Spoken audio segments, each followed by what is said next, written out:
Hi guys, welcome back to Sherman's Kitchen. A pleasant, happy Sunday morning to each and every one of you. In this bowl here, I have some Bilimbi, as some people might know it, and back home in Guyana we call it Kamaranga or soury.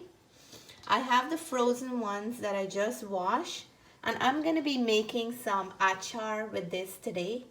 And this will be my first cooking outdoor for this year. So if you want to see how I'm doing this, stick around and let's make some achar. To start making our achar, we just need a few simple ingredients. The main thing today is the Kamaranga or the balimbi. You can also make achar with some green mangoes. You can do this with some golden apple or June plum. You can also use green apples. There's so many different things that you can make achar with. Whatever you have handy or whatever you like it best with, it is perfect to make your favorite achar. I like to make a variety of achar once I find the different vegetable or fruits to make the achar. So a star for the achar would be some nice hot pepper. So a good amount of garlic. I have to peel these up. And some amchar masala. I'm using the Chief brand today. There is also a Achar masala, but I find the spices of the amchar masala works perfectly well for a good achar. I also use mustard oil in my achar because this is what my grandma used to use in hers. You can also substitute the mustard oil for any oil of your choice. For those who are new to my channel or who are viewing from a different country and you're wondering what is achar, stick around. You'll see how I'm making it step by step. But achar is a hot and spicy kind of chutney that we make to eat with your food. It goes well with vegetarian dishes and some snacks. Achar is very popular in some Caribbean country and mostly in Guyana where I'm from. So stick around and let's cook this achar together.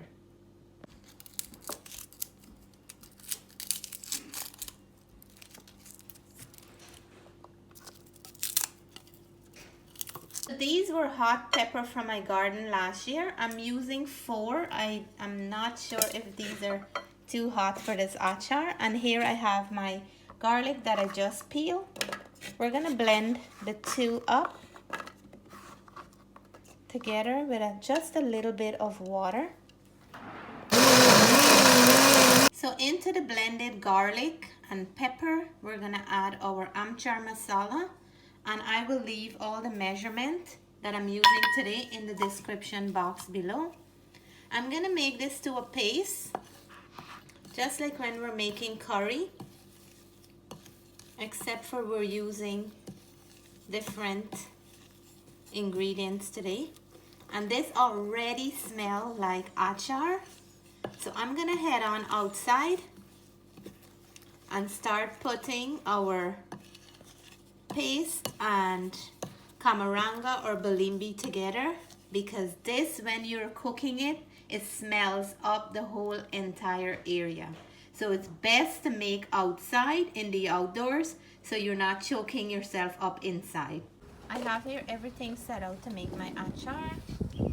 I have my mixture, I have here some salt, and my stove is going. It's a little bit windy, so I have to block up the stove with some wood so the flame doesn't go all over and away from the pot. So once my mustard oil is hot, I'm gonna start frying up my achar. So I'm gonna add my paste into the mustard oil.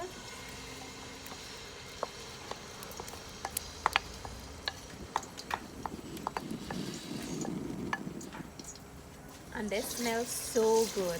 So we're gonna fry up the garlic and the amchar masala paste for a little before we add our Kamaranga or Bilimbi in here. So our paste is cooking up nicely. My whole backyard is smelling of achar. I'm gonna let it cook some more, and then we'll add our balimbi or Kamaranga in here. This is one of the fastest things to make. In no time at all, you can have achar with a few ingredients. So if I was using fresh balimbi or the Kamaranga, I would have to steam it out to make it nice and soft. But today I'm using the frozen one, so it's already nice and soft. So I'm gonna add these right into our amchar masala that's cooking right now. And I just added to the pot. I'm gonna give it a good mix, and you can see how beautiful it's looking already. I'm gonna cook it until the balimbi or Kamaranga start mashing up and becomes softer before I take it down. But I want to add some salt for flavor, and